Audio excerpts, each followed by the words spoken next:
bakunzi ba dukurikire cyane TV, tumaze iminsi tugenda tubagezaho utuntu dutandukanye hirya no hino.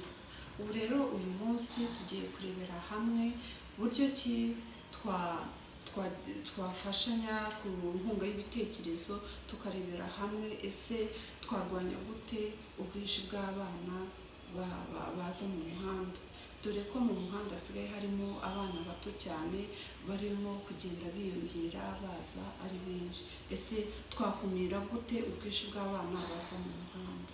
Turebeye hamwe rero nararebye nsanga twagirana ikiganiro gishobora gufasha ababyeyi kugira ngo turebe, kuko ababyeyi nasanze aribo bagira uruhare runini mu kurwanya ubwinshi bw'abana baza mu muhanda.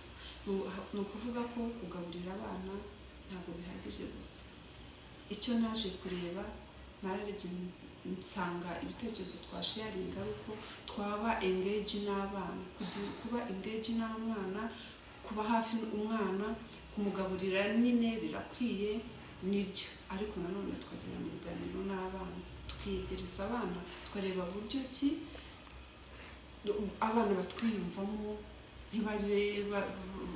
mbese baducika kugira ngo bajye mu muhanda. Kuko buriya iyo bagiye mu muhanda nibyo wamugaburira, ariko se nanone utamwereka urukundo ngo umwereke kuri kumwe nawe, ntabwo hari ukuntu umwana ashobora kukubona akakwikanga akagutinya, bigatuma rero yumva ko mutari kumwe, nta rukundo nyine umufitiye nk'umubyeyi.